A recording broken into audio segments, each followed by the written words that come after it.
ಚಕ್ರವಾಣ ಮಾಲೀಕರ ಸಂಘದವರು ಅವ್ರ ಪಾಡಿಗೆ ಅವರು ಸನ್ಮಾನ ಮರೆಯಕ್ಕಾಗಿಯಂತೆ ತರಗತಿ ಕೋಣೆಯೊಳಗೆ ಮಕ್ಕಳಿಗಾಗಿ ಕಾರ್ಯಕ್ರಮಗಳ ಮೂಲಕ ಹೋಗಿ 3 ವರ್ಷ ಅದಕ್ಕಿಂತ ಹಿಂದೆ ಕೇವಲ ಅದ್ರ ಜೊತೆಗೆ ಕೋವಿಡ್ ಯಾರಿಗೆ ಲಾರಿ ಕುಡಿಯೋಕ್ ನೀರು ಸಹ ಇದೆ ಅಂತಕ್ಕಂಥ ಸಂದರ್ಭಕ್ಕೆ ಕೊಟ್ಟಿದ್ದಾರೆ.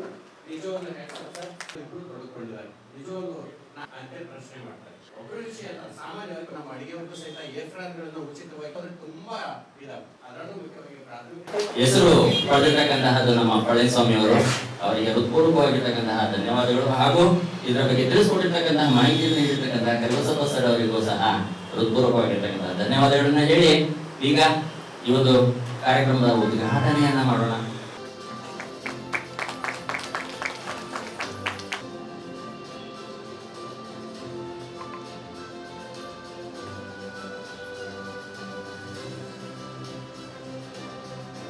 ಪಾಸ್ ಆಗ್ತೀನಂತೆ ಫಸ್ಟ್ ಬರೋದು ಹೇಳಿ, ಪಾಸ್ ಆಗ್ತೀನ, ಪಾಸ್ ಆಗ್ತೀನಿ ಅಲ್ಲ, ಕ್ವಶನ್ ಪಾಸ್ ಆಗ್ತೀನ. ಎರಡು ವ್ಯತ್ಯಾಸಗಳು ಗೊತ್ತಿಲ್ಲದೆ ನಮ್ಮ ಪರಂಪರೆ ಮುಂಚಿನ ಬಂದಿದೆ.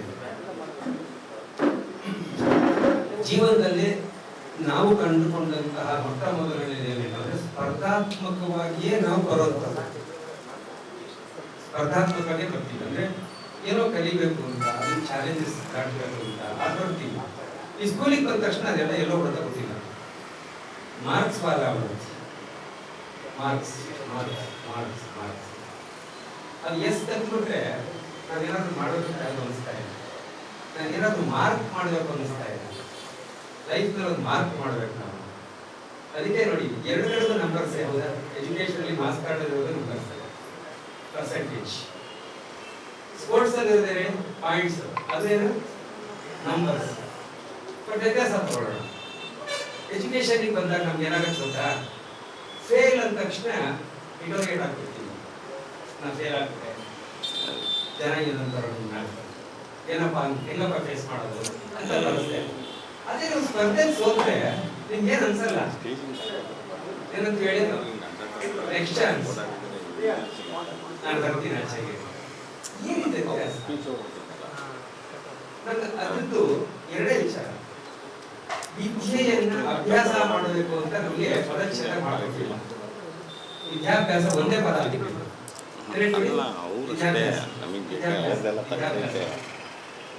ಆದ್ರೆ ಅದು ವಿದ್ಯೆಯನ್ನ ಅಭ್ಯಾಸ ಮಾಡಿ ಹೊಂದಬೇಕಾಗಿದೆ.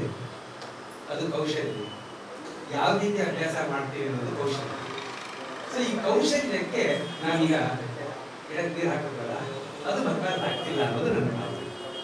ಅದರಿಂದ ಶುರುವಾಗುತ್ತೆ ಸ್ಫೂರ್ತಿ. ಸ್ಫೂರ್ತಿ ಅಂದ್ರೆ ಇನ್ಸ್ಪಿರೇಷನ್. ಸ್ಟಾರ್ಟೆಡ್ ಸಮಥಿಂಗ್, ಏನೋ ಡೆಫಿನೆಟ್ ಆಗಿ ಮಾಡೋಣ, ಯಾವುದಲ್ವಾ ನಾವು ನಮ್ಮ ಲೈಫ್ನಲ್ಲಿ ಕಂಡಂತಹ ಅಂತ್ಯಗಳನ್ನ ಹೇಳ್ಕೊಂಡು ಬಂದಿರೋದು. ಇವತ್ತು ಜಾಸ್ತಿ ನಾನು ಮಾತಾಡಿದ್ದು ಹೋಗ್ತೀನಿ, ಯಾಕಂದ್ರೆ ಮಾತಾಡಿದ್ರೆ ಕಂಡುಕೊಳ್ಳಬೇಕಾದ ವಿಚಾರಗಳನ್ನ ಕೆಲವು ಸೂಕ್ಷ್ಮವಾದ ವಿಚಾರ ತೋರ್ಸಕ್ ಬರ್ತೀವಿ. ಶಿಕ್ಷಕಿಯರಿಗೆ ನಿಮ್ಮ ಮುಂದಿರುವ ವ್ಯಕ್ತಿ ಯಾರು? ಟೀಚರ್ಸ್ ಇದ್ರೆ ನಿಮ್ಮ ಮುಂದಿರುವ ವ್ಯಕ್ತಿಗಳು ಯಾರು? ಎಲ್ಲಿ ತಪ್ಪು ರಾಂಗ್. ತಾಯಿ ಮುಂದೆ ಮಕ್ಕಳು ಇರ್ತಾರಪ್ಪ, ಶಿಕ್ಷಕರ ಮುಂದೆ ಯಾರು ಇರ್ತಾರೆ? ಶಿಕ್ಷಕರ ಮುಂದೆ ಯಾರು ಇರ್ತಾರೆ? ವಿದ್ಯಾರ್ಥಿ ಇಂಗ್ಲಿಷ್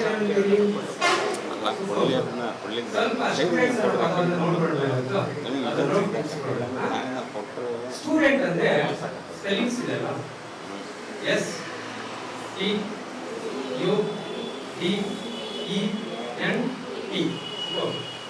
ಸ್ಟೂಡೆಂಟ್. ಯಾಕೆ ಸ್ಟೂಡೆಂಟ್ ಅಂತ ಇಂಗ್ಲಿಷ್ ಅಲ್ಲಿ ಇದೆ ಗೊತ್ತಿಲ್ಲ, ಅದು ಸ್ಪೆಲ್ಲಿಂಗ್, ಅದ್ರ ಅರ್ಥ ವಿದ್ಯಾರ್ಥಿ. ಇಷ್ಟೇನೆ. ವಿದ್ಯೆಯನ್ನ ಅರ್ಥ ಮಾಡಿಕೊಳ್ಳುವವರಿಗೆ ವಿದ್ಯಾರ್ಥಿ ಇರ್ತಾರೆ. ವಿದ್ಯೆಯನ್ನ ಯಾರು ಅರ್ಥ ಮಾಡ್ಕೋತಾರೆ ವಿದ್ಯಾರ್ಥಿ. ಅಂದ್ರೆ ಅರ್ಥ ಮಾಡ್ಕೊಳ್ಳೋರಿಗೆ ವಿದ್ಯಾರ್ಥಿ. ಈಗ ಏನೇನು ನಾವು ಸಂಪಾದನೆ ಮಾಡ್ಕೊಂಡಿವೆ ಅದಕ್ಕೆ ಅರ್ಥಿ ಅಂತ ಪದದಲ್ಲಿ ಉಪಯೋಗಿಸ್ತಾರೆ. ಹಾಗೆ ವಿದ್ಯಾರ್ಥಿ, ಶಿಕ್ಷಾರ್ಥಿ. ಅದೇ ತರ ಸ್ಟೂಡೆಂಟ್ ಅಂತ ಇಂಗ್ಲಿಷ್ ತುಂಬಾ ಚೆನ್ನಾಗಿದೆ. ಎಸ್ ಅಂತಂದ್ರೆ ಎಸ್ ಅಂದ್ರೆ ಸ್ಟಡೀಸ್ ಅಂತ. ಹೌದಲ್ವಾ? ಎಸ್ ಅಂದ್ರೆ ಸ್ಟಡೀಸ್. ಸ್ಟಡೀಸ್ ಅಂದ್ರೆ ಇಂಗ್ಲಿಷ್ ಕನ್ನಡದಲ್ಲಿ ಏನಂತಾರೆ? ಅಲ್ಲ, ಓದಿದ್ರೆ ರೀಡಿಂಗ್ ಅಲ್ಲ, ಅಭ್ಯಾಸ ಅಂದ್ರೆ ಪ್ರಾಕ್ಟೀಸ್. ಎಸ್ ಅಂದ್ರೆ ಸ್ಟಡೀಸ್ ಅಂದ್ರೆ ಅಧ್ಯಯನ. ಅಧ್ಯಯನ ಅಂದ್ರೆ ಸ್ಟಡೀಸ್ ಅಂದ್ರೆ ಅಧ್ಯಯನ. ಹಾಗಾದ್ರೆ ಟಿ ಅಂದ್ರೆ ಏನು? ಟ್ರೈನಿಂಗ್. ಕರೆಕ್ಟ್ ಅಲ್ವಾ? ಅಧ್ಯಯನ ತರಬೇತಿ. ಇವು ಅಂದ್ರೆ ಏನು? ಅಂಡರ್ಸ್ಟ್ಯಾಂಡ್, ಅರ್ಥ ಮಾಡ್ಕೊಳ್ಳೋದು.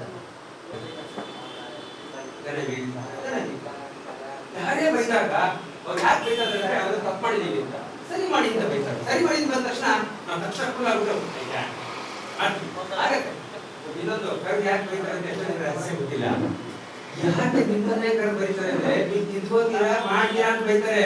ಎಷ್ಟೋ ಜನ ಬೈಯೋದ್ರೆ ಬೀಡಿ ಬೈತಾರೆ. ಯಾಕಂದ್ರೆ ಗೊತ್ತವ್ರು ಎಷ್ಟು ಮಾಡ್ಕೊಂಡ್ರು ಮಾಡಲ್ಲ. ಕರೀತೀರಾ ಸರ್ ಅಂತವ್ರು ನೀವು? ಕರೆಯೋದಿಲ್ಲ. So that is the way of our living. ನಾವು ಯಾರಿಗೆ ಹೇಳ್ತೀವಿ, ಯಾರಿಗೆ ಬೈತೀವಿ ಅಂದ್ರೆ ತಿಂದ್ಕೋತಾರ ಬೈತೀವಿ. ನೀವು ಗೆಲ್ತಾ ಇದ್ದೀರಾ, ನಿಮ್ಗೆಲ್ಲರಿಗೂ ಒಳ್ಳೇದಾಗ್ಲಿ, ಎಲ್ಲರೂ ಗೆಲ್ರಿ, ನಂಗೆ ಬಹಳ ಸಂತೋಷ. ಎಲ್ಲರೂ ಗೆದ್ರೆ ಸಂತೋಷ ಆಗೋದು. ಆದ್ರೆ ಪಾರ್ಟಿಸಿಪೇಟ್ ಮಾಡಿ ಗೆಲ್ಲಿ. ಆ ಗೆಲುವು ಬೇರೆ, ಪಾರ್ಟಿಸಿಪೇಟ್ ಅಂತ ಮಾಡಿ. ಹೆದರ್ಕೋಬೇಡಿ, ಓದ್ರಿ, ಆಲ್ ದಿ ಬೆಸ್ಟ್. ನೋಡೋಣ, ನಾನು ನೋಡ್ತೀನಿ. ಮತ್ತೆ ನಮ್ದು ಬ್ರ್ಯಾಂಡ್, ನಮ್ದು ಟ್ಯಾಬ್ಲೆಟ್ ಕೊಟ್ಬಿಡ್ತೀನಿ, ಧೈರ್ಯ ಬರುತ್ತೆ. ಟ್ಯಾಬ್ಲೆಟ್ ಹೆಸರು ನೋಡು ಇಲ್ಲ. ಬೆಳಿಗ್ಗೆ ಒಂದು ಮಧ್ಯಾಹ್ನ ಒಂದು ಸಾಯಂಕಾಲ ತಗೋಬೇಡಿ, ಯಾವಾಗಲೂ ತಗೋಬೇಡಿ. ನೋಡು ಅನ್ನೋದು. ಬೇಜಾರಾಯ್ತಾ, ಭಯ ಆಯ್ತಾ, ಹಾಕೋಬೇಡಿ. ಏನಂದ್ರೆ ನೋ ಮತ್ತೆ ಡು ತಿಳ್ಕೊಂಡು ಮಾಡಿದ್ರೆ ಗೆಲ್ತೀವಿ. ಟ್ಯಾಬ್ಲೆಟ್ ಹೆಸರು ಹೇಳಿ, ನೋಡು. ಯಾರು ಗೊತ್ತಾಗ್ತಾ ಇಲ್ಲ ಅಂದ್ರೆ ತಗೋಬೇಡಿ ಪ್ರಿಸ್ಕ್ರಿಪ್ಷನ್. ಈ ಟ್ಯಾಬ್ಲೆಟ್ 4 ಸಲ ಹೇಳ್ಕೊತ ಹೋಗ್ತೀನಿ. All the best for everyone. Thank you very much.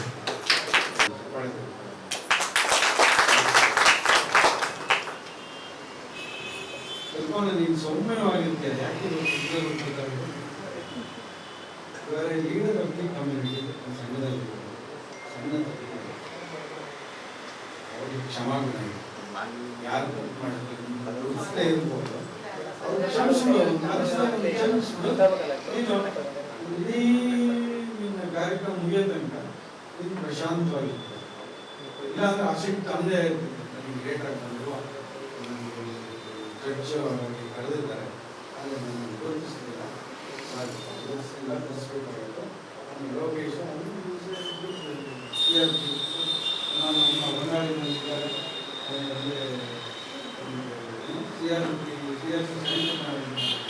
ಕಾರ್ಯ ತಪ್ಪು ಮಾಡಿದ್ದೆ. ನನ್ನ ಪರವಾಗಿ ಅವರಿಗೆ ಕ್ಷಮೆ ಯಾಚನೆ ಮಾಡಿದ್ರು. ಈ ದಿನ ನೀವು ಸಂತೋಷವಾಗಿ, ಇಲ್ಲಾಂದ್ರೆ ಮನಸ್ಸು ಕಲಿತಾ ಇದೆ. ಪೂರ್ಣಿಮಾ ನಿಮ್ಗೆ ಭಾಳ ಸಂತೋಷ, ಜೊತೆಗೆ ಕೆಲಸ ಮಾಡ್ತಾರೆ.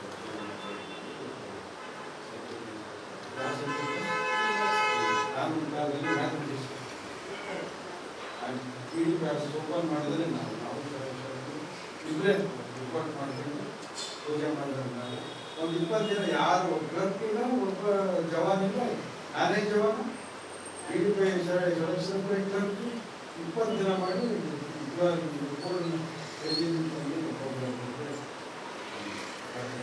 ಇಂಥ ಕಾರ್ಯಕ್ರಮಗಳನ್ನು ಚೆನ್ನಾಗಿ ಅಧಿಕಾರಿಗಳು ಒಂದು ಮೂಡಿ ಏನು ನಡೀತಾ ಇದೆ, ನಡೀತಾ ಇದೆ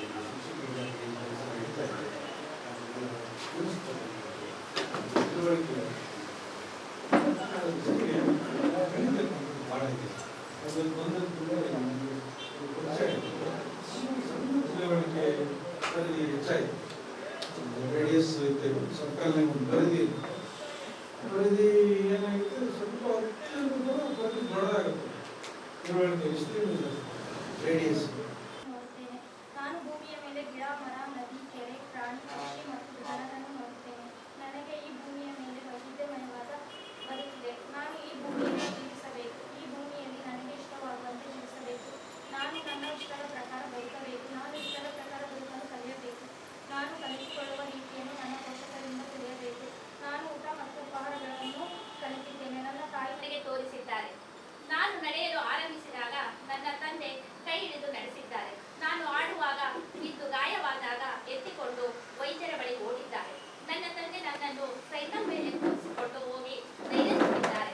ನನ್ನ ತಂದೆ ನನ್ನ ಜೊತೆ ಆಡಿದ ಮೊದಲ ಸ್ನೇಹಿತ. ನನ್ನ ಕಲಿಕೆಗಾಗಿ ಮತ್ತು ನನ್ನ ಬದುಕಿಗಾಗಿ ನನ್ನ ತಂದೆ ದುಡಿಯುತ್ತಾರೆ. ನನ್ನ ಇಷ್ಟಗಳನ್ನು ನನ್ನ ತಂದೆ ಪೂರೈಸುತ್ತಾರೆ. ಜಾತ್ರೆ, ಮದುವೆ ಮತ್ತು ಸಮಾರಂಭಗಳಿಗೆ ನನ್ನ ತಂದೆ ಕರೆದುಕೊಂಡು ಹೋಗುತ್ತಾರೆ. ನಾನು ಓದಿ ವಿದ್ಯೆ ಕಲಿಯಲು ನನ್ನ ತಂದೆ ಶಾಲೆಗೆ ಸೇರಿಸಬೇಕು. ನನ್ನ ಲಕ್ಷ್ಯ, ನಾನು ನನ್ನ ಮನೆಗೆ ಒಳ್ಳೆಯ ಹೆಸರು ತರಬೇಕು. ನನ್ನ ಉದ್ದೇಶ, ನನ್ನ ಹೆತ್ತವರೊಂದಿಗೆ ಜೀವನ ನಡೆಸಬೇಕು. ನಾನು ನನ್ನನ್ನು, ತಂದೆ ತಾಯಿಯನ್ನು, ಹುಟ್ಟಿದ ಊರನ್ನು ಮತ್ತು ನನ್ನ ಮನೆಯನ್ನು ಜಗತ್ತಿಗೆ ಪರಿಚಯಿಸಬೇಕು. ನಾನು ಗುರಿ ಮುಟ್ಟುವ ತನಕ ಮನಸ್ಸಿನಲ್ಲಿಟ್ಟು ಕಲಿತು ಬೆಳೆಯಬೇಕು. ನಾನು ದೇಶಕ್ಕೆ ಉಪಕಾರಿಯಾಗಿ ನನ್ನ ತಂದೆ ಹಗಲೆಲ್ಲ ಹೊರಗೆ ಕೆಲಸ ಮಾಡಿ ದಣಿದು ಬಂದು ವಿರಮಿಸುವ ತಾಣ ನನ್ನ ಮನೆ. ಬಂಧು ಬಳಗದವರು ಬಂದು ಸಂತೋಷದಿಂದ ಹಬ್ಬ ಹರಿದಿನಗಳನ್ನು ನನ್ನ ಮನೆಯಲ್ಲಿ ಆಚರಿಸುತ್ತಾರೆ. ಅಮ್ಮನ ರುಚಿಯಾದ ಅಡುಗೆಯನ್ನು ಸವಿದು ಅಪ್ಪನೊಡನೆ ನಿರ್ಭಯವಾಗಿ ಮಲಗಲು ನನ್ನ ಮನೆ. ನನ್ನ ಬಟ್ಟೆಗಳನ್ನು ಪುಸ್ತಕಗಳನ್ನು ಓರಣವಾಗಿ ಇಟ್ಟುಕೊಳ್ಳಲು ನನ್ನದೇ ಆದ ಕಪಾಟು ಇರುವ ಜಾಗ ನನ್ನ ಮನೆ. ಮತ್ತು ಪರಿವಾರದವರು ಇರುವ ಊರು. ನನ್ನ ಊರು ಬಹಳ ಸುಂದರ. ನಾನು ಊರಿನಲ್ಲಿ ಹಲವಾರು ಮನೆಗಳಿವೆ. ನನ್ನ ಊರಿನಲ್ಲಿ ನನ್ನ ಶಾಲೆ ಇದೆ. ನನ್ನ ಊರಿನಲ್ಲಿ ಗಿಡ, ಮರ, ಕೆರೆ, ಹೊಲ, ಗದ್ದೆ ಇವೆ. ನನ್ನ ಊರಿನಲ್ಲಿ ಹಸು, ಕರು, ಎತ್ತು, ಎಮ್ಮೆ, ಕೋಣ, ನಾಯಿ, ಕೋಳಿ, ನಾಯಿ, ಹಂದಿ ಇವೆ. ನನ್ನ ಊರಿನಲ್ಲಿ ದೇವರ ಗುಡಿ ಇದೆ. ನನ್ನ ಊರಿನಲ್ಲಿ ಗ್ರಾಮ ಪಂಚಾಯಿತಿ ಆಫೀಸ್ ಇದೆ. ನನ್ನ ಊರಿನಲ್ಲಿ ಬಾವಿ ಇದೆ. ನನ್ನ ಊರಿನಲ್ಲಿ ಜಾತ್ರೆ ನಡೆಯುತ್ತದೆ. ನನ್ನ ಊರಿನಲ್ಲಿ ನನಗೆ ಸ್ನೇಹಿತ ಧರ್ಮದಿಂದ ಕೂಡಿದೆ. ನನ್ನ ದೇಹವನ್ನು ತೋರಿಸಿಕೊಂಡು ನಾನು ಎಂದು ಹೇಳಿಕೊಳ್ಳುತ್ತೇನೆ. ನನ್ನ ದೇಹಕ್ಕೆ ಹೆಸರನ್ನು ಕೊಟ್ಟಿದ್ದಾರೆ. ನಾನು ಕಣ್ಣುಗಳಿಂದ ನೋಡುತ್ತೇನೆ, ಕಿವಿಗಳಿಂದ ಕೇಳುತ್ತೇನೆ, ನಾಲಿಗೆಯಿಂದ ರುಚಿಯನ್ನು ಅನುಭವಿಸುತ್ತೇನೆ, ಮೂಗಿನ ಮೂಲಕ ಉಸಿರಾಡುತ್ತೇನೆ, ಚರ್ಮದ ಮುಖಾಂತರ ಸ್ಪರ್ಶದ ಅನುಭವ ಆಗುತ್ತದೆ. ನನಗೆ ಕೈಗಳು ಮತ್ತು ಕಾಲುಗಳಿವೆ. ನಾನು ಕೈಯಿಂದ ಊಟ ಮಾಡುತ್ತೇನೆ. ನಾನು ಕೈಯಿಂದ ಶೌಚವನ್ನು ಶುದ್ಧಗೊಳಿಸುತ್ತೇನೆ. ನಾನು ಕೈಗಳಿಂದ ಹಲವಾರು ಕೆಲಸಗಳನ್ನು ಮಾಡುತ್ತೇನೆ. ನಾನು ಕಾಲುಗಳಿಂದ ನಡೆಯುತ್ತೇನೆ ಮತ್ತು ಓಡುತ್ತೇನೆ. ನಾನು ಬಾಯಿಯ ಮೂಲಕ ಪಾನೀಯಗಳನ್ನು ಕುಡಿಯುತ್ತೇನೆ. ನನ್ನ ಹೆಸರನ್ನು ಕೇಳಿದಾಗ ನನ್ನ ಮನಸ್ಸು ಎಚ್ಚರಿಸುತ್ತದೆ. ನಾನು ಯಾವುದೇ ಕೆಲಸವನ್ನು ಮನಸ್ಸಿಟ್ಟು ಮಾಡಲು ನನ್ನ ತಾಯಿ ತಂದೆ ಕಲಿಸಿದ್ದಾರೆ. ನನ್ನ ಮನಸ್ಸಿಗೆ ಬಂದಂತೆ ಆಡಬಾರದು ಎಂದು ತಾಯಿ ತಿಳಿಸಿಕೊಟ್ಟಿದ್ದಾಳೆ. ನಾನು ಯಾವುದನ್ನು ತಿನ್ನಬೇಕು, ಯಾವುದನ್ನು ತಿನ್ನಬಾರದು ಎಂದು ಮನಸ್ಸಿಗೆ ನನ್ನ ತಾಯಿ ತರಬೇತಿ ನೀಡಿದ್ದಾಳೆ. ಆಕಾಶದಲ್ಲಿ ಆರುವ ಹಕ್ಕಿಯನ್ನು ನೋಡಿದಾಗ ನನಗೂ ಹಾರಬೇಕೆಂದು ಅನಿಸುತ್ತದೆ. ನಾನು ಆಕಾಶದಲ್ಲಿ ಮೋಡವನ್ನು ನೋಡಿದಾಗ ಅದರ ಮೇಲೆ ಹತ್ತಿ ಕೂಡಬೇಕು ಅನಿಸುತ್ತದೆ. ಪೇಟೆಗೆ ಹೋದಾಗ ಅಂಗಡಿಯಲ್ಲಿ ತಿಂಡಿಯನ್ನು ನೋಡಿ ನನಗೆ ತಿನ್ನಬೇಕು ಅನಿಸುತ್ತದೆ. ನಾನು ತಪ್ಪಾಗಿ ಮತ್ತು ತಂದೆ ಸಂತೋಷ ಪಡುತ್ತಾರೆ. ನನಗೆ ಬುದ್ಧಿ ಇದೆ ನನಗೆ ನಾನು ಬೆಳೆಸಿದ ಅಮ್ಮನ ಮಾಡಿಸಿದ ಅಭ್ಯಾಸದಿಂದ ನಾನೇ ಊಟ ಮಾಡುವುದನ್ನು ಕಲಿತೆ. ಹಸಿವಾದಾಗ ನಾನು ಊಟ ಮಾಡಬೇಕು ಅಂತ ಬುದ್ಧಿಗೆ ತೋಚುತ್ತದೆ. ನನ್ನ ಅಮ್ಮ ನಾನು ಮಲ ಮೂತ್ರಗಳನ್ನ ಶುದ್ಧಿ ಮಾಡುತ್ತಿದ್ದಳು.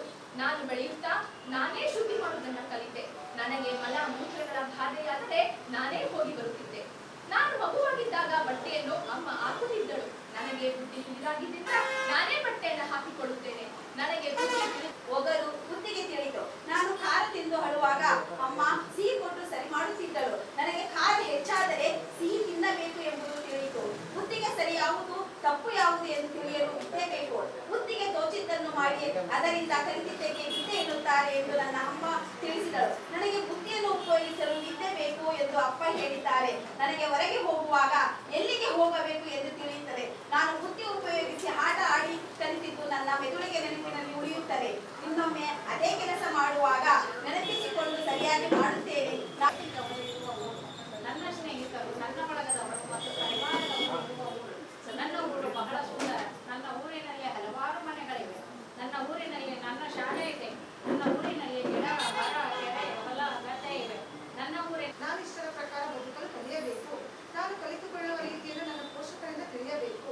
ನಾನು ಊಟ ಮತ್ತು ಉಪಹಾರಗಳನ್ನು ಕಲಿತಿದ್ದೇನೆ. ನನ್ನ ತಾಯಿ ನನಗೆ ಕಲಿಸಿಕೊಟ್ಟಿದ್ದಾಳೆ. ನನಗೆ ತಂದೆ, ಸಹೋದರ, ಸಹೋದರಿ, ಚಿಕ್ಕಪ್ಪ, ದೊಡ್ಡಪ್ಪ, ಮಾವ, ಬಂಧು ಮತ್ತು ಬಳಗದ ಪರಿವಾರ ಇದೆ. ನಾನು ಭಾಷೆಯನ್ನು ಪರಿವಾರದಿಂದ ಕಲಿತಿದ್ದೇನೆ. ನನ್ನ ತಂದೆಯಿಂದ ನನಗೆ ಬೇಕಾದ ವಸ್ತುಗಳನ್ನು ಪಡೆಯುತ್ತೇನೆ. ನನ್ನ ಸಹೋದರ ಮತ್ತು ಸಹೋದರಿಯರೊಂದಿಗೆ ನನ್ನ ಮನೆಯಲ್ಲಿ ಹಾಡನ್ನು ಮಾಡಿದಾಗ ನನ್ನ ತಾಯಿ ಸ್ವಚ್ಛ ಮಾಡಿದ್ದಾಳೆ. ನಾನು ಮಗುವಾಗಿದ್ದಾಗ ನನ್ನ ತಾಯಿ ಎತ್ತಿಕೊಂಡು ಇರುತ್ತಿದ್ದಳು. ನನ್ನನ್ನು ಕಂಕುಳದಲ್ಲಿ ಇಟ್ಟುಕೊಂಡು ಅಡಿಗೆ ಮಾಡುತ್ತಿದ್ದಳು, ಬಟ್ಟೆ ಒಗೆಯುತ್ತಿದ್ದಳು, ನೀರು ಕುಡಿಯುತ್ತಿದ್ದಳು. ನನ್ನ ತಾಯಿ ನನಗೆ ಊಟ ಮಾಡಿಸಿ ಬಾಯಿಯನ್ನು ಬರೆಸುತ್ತಿದ್ದಳು. ನನ್ನ ತಾಯಿ ನನಗೆ ಪರಿವಾರವನ್ನು ತೋರಿಸಿಕೊಟ್ಟಳು. ನನ್ನ ತಾಯಿ ನನಗೆ ಸ್ವಂತವಾಗಿ ನನ್ನ ಕೆಲಸಗಳನ್ನು ಮಾಡಿಕೊಳ್ಳಲು ಕಲಿಸಿದಳು. ನನ್ನ ತಾಯಿ ನನಗೆ ಭಾಷೆಯನ್ನು ಕಲಿಸಿದಳು. ನನ್ನ ತಾಯಿ ನನ್ನ ಜೊತೆಗೆ ಆಟ ಆಡುತ್ತಿದ್ದಳು. ನನ್ನ ತಾಯಿ ನನ್ನನ್ನು ಒಂದು ಬಳಗದವರ ಬಳಿಗೆ ಕರೆದೊಯ್ಯುತ್ತಿದ್ದಳು. ನಾನು ತಪ್ಪು ಮಾಡಿದಾಗ ನನ್ನ ತಾಯಿ ಸರಿದಾರಿಗೆ ತರುತ್ತಾಳೆ. ನಾನು ಒಳ್ಳೆ ಕೆಲಸಗಳು ನಾನು ಮಲಗಿದ್ದಾಗ ನನ್ನ ತಂದೆ ಎತ್ತಿ ಆಡಿಸಿದ್ದಾರೆ. ನನ್ನ ತಾಯಿ ತಂದೆಯನ್ನು ನನ್ನ ದೇವರೆಂದು ತೋರಿಸಿದರು. ನಾನು ಮಗುವಾಗಿದ್ದಾಗ ನನಗೆ ಆಡಲು ಆಟಿಕೆಗಳನ್ನು ನನ್ನ ತಂದೆ ಉಳಿಸಿದ್ದಾರೆ. ನನ್ನ ತಂದೆ ನನಗೆ ಪೇಟೆಯನ್ನು ತೋರಿಸಿದ್ದಾರೆ. ನನ್ನ ತಂದೆ ನನಗೆ ಊರನ್ನು ತೋರಿಸಿದ್ದಾರೆ. ನನ್ನ ತಂದೆ ಅವರ ಸ್ನೇಹಿತರನ್ನು ನನಗೆ ಪರಿಚಯಿಸಿದ್ದಾರೆ. ನನ್ನ ತಂದೆ ಅಜ್ಜ ಅಜ್ಜಿಯನ್ನು ನನಗೆ ತೋರಿಸಿದ್ದಾರೆ. ನಾನು ನಡೆಯಲು ಆರಂಭಿಸಿದಾಗ ನನ್ನ ತಂದೆ ಕೈ ಹಿಡಿದು ನಡೆಸಿದ್ದಾರೆ. ನಾನು ಆಡುವಾಗ ಬಿದ್ದು ಗಾಯವಾದಾಗ ಎದ್ದುಕೊಂಡು ಮುಟ್ಟುವ ತನಕ ಮನಸ್ಸಿಟ್ಟು ಕಲಿತು ಬೆಳೆಯಬೇಕು. ನಾನು ದೇಶಕ್ಕೆ ಉಪಕಾರಿಯಾಗಿ, ಊರಿಗೆ ಮಾದರಿಯಾಗಿ, ಮನೆಯವರಿಗೆ ಆಸರೆಯಾಗಿ ಬೆಳೆಯಬೇಕು. ನನಗೆ ಅನಿಸಿದ್ದನ್ನು ಮಾಡುವುದಕ್ಕೆ ನಾನು ಸ್ವತಂತ್ರವಾಗಿ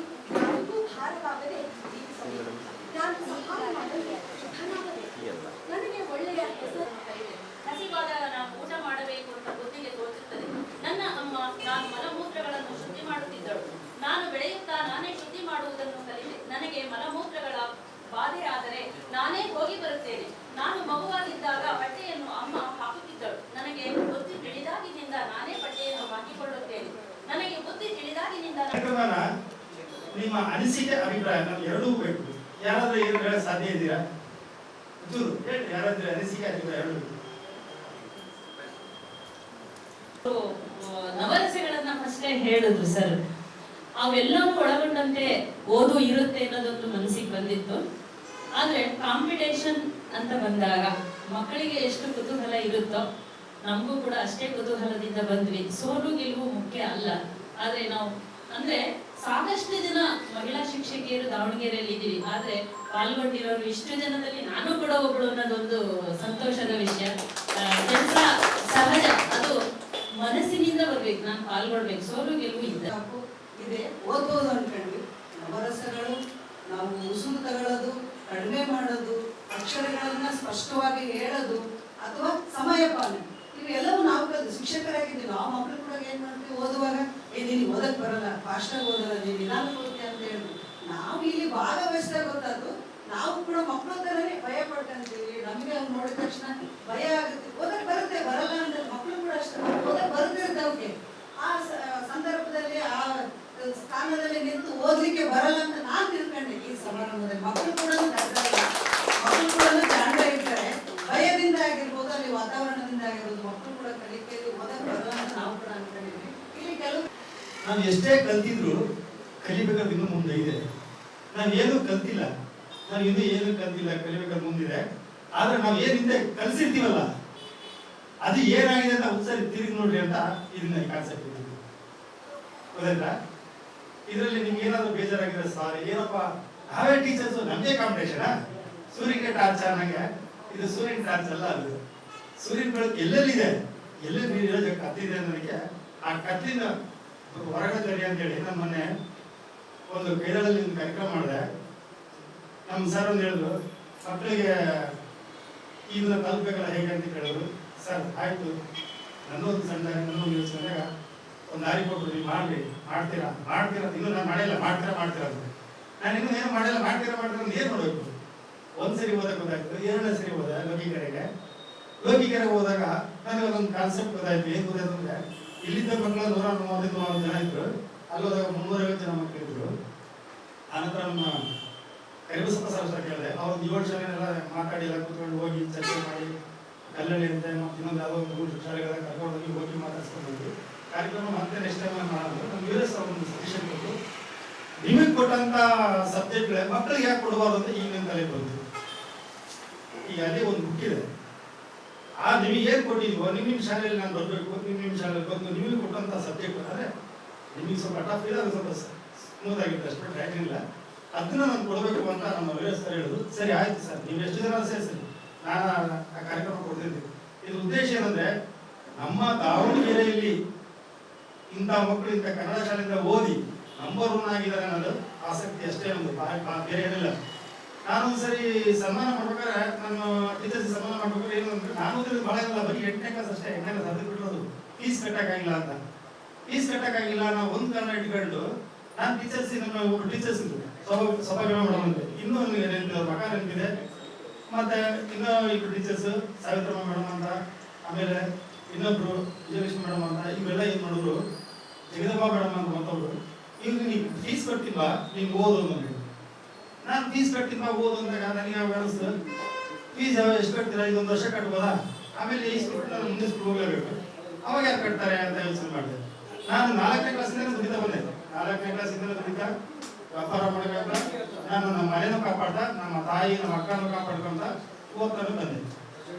ಆ ಫೀಸ್ ಕಟ್ಟಿದ್ರಲ್ಲ, ಕಟ್ತೀನಿ ಬಾ ಅಂದ್ರಲ್ಲ ಅಂತ ಹೇಳಿದ್ರು. ಮತ್ತೆ ಒಂದು ಸರಿ ಫೀಸ್ ಕಟ್ಟಿದ್ರು, ಫೀಸ್ ಸೌಭಾಗ್ಯ ಮಾಡೋದು ಅಂತೇಳಿ ಅವ್ರು ಕಟ್ಟಿದ್ದಾರೆ.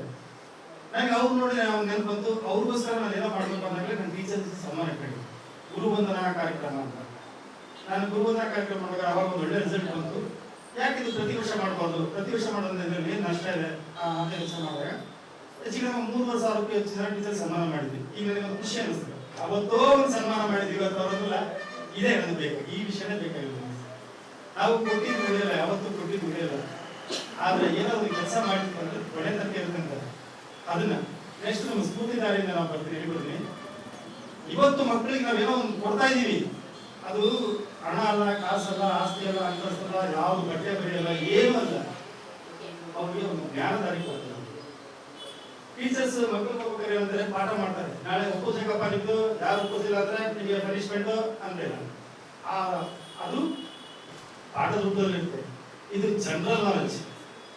ಪ್ರಕೃತಿಯಲ್ಲಿ ನಾವೇನು ತಾಯಿಯಿಂದ ಬೆಳೆದಾರ, ತಾಯಿಯಂದ್ರೆ ಕಲಿಸೋದನ್ನ ಮಕ್ಕಳು ತಾಯಿಯಿಂದ ಹೇಳ್ಬೇಕು. ಆ ಮಕ್ಕಳು ತಾಯಿಯಂದ್ರಿಗೆ ಹೇಳ್ಕೊಟ್ಟಾಗ ನಿಮಗೆ ಸುಲಭ ಆಗುತ್ತೆ, ಟೀಚರ್ಸ್ಗಳಿಗೆ ಸುಲಭ ಆಗುತ್ತೆ ಮಾತಾಡಿದಾಗ. ಈಗ ಒಂದು ಬುಕ್ ಕೊಟ್ಟರು,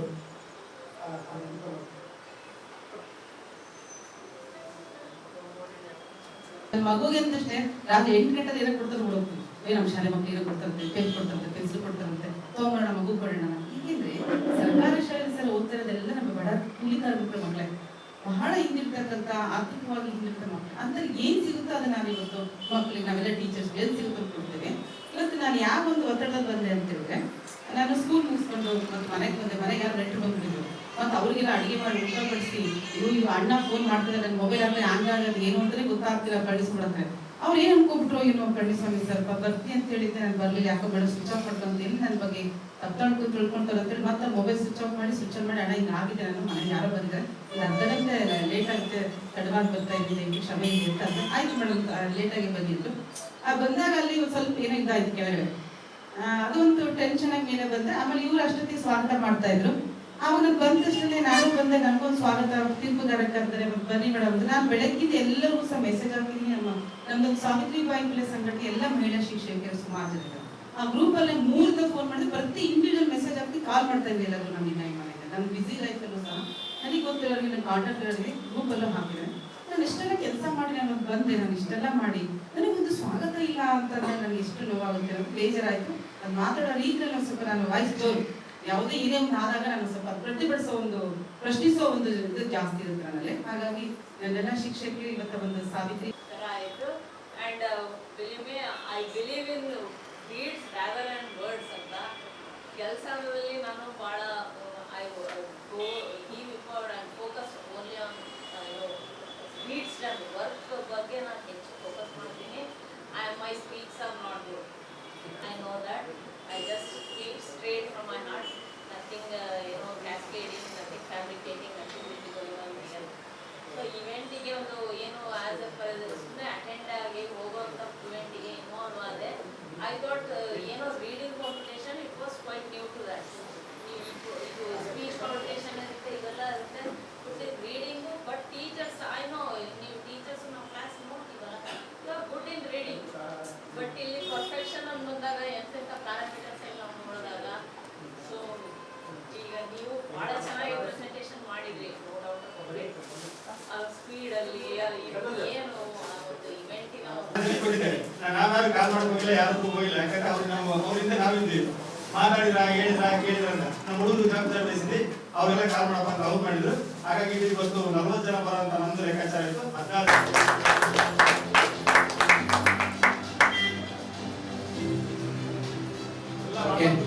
ಅಕ್ಕಮ್ಮ ನೀವು ಮೇಡಮ್, ಧನ್ಯವಾದಗಳು. Okay, congratulation madam.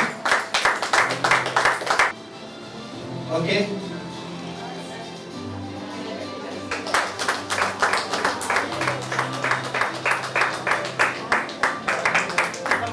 ಅಭಿನಂದನಾ ಸರ್ಟಿಫಿಕೇಟ್ ಕೊಡಿ.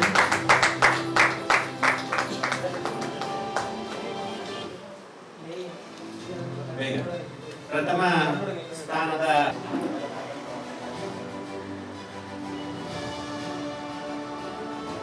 ಹಂಗಿರಿ ಸಾ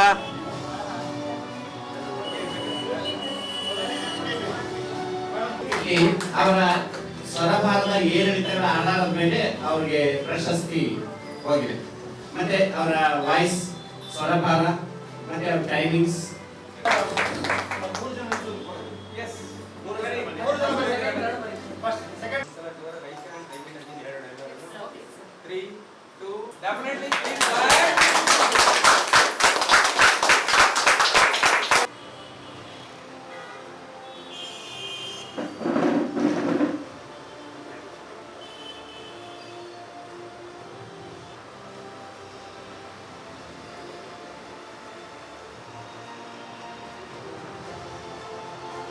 ಮುಟ್ಟಿ ಪೂಜೆ ಮಾಡುವ ಸೇವೋ ವಿನಾಯಕ, ಮುಟ್ಟಿ ಪೂಜೆ ಮಾಡುವ ಸೇವೋ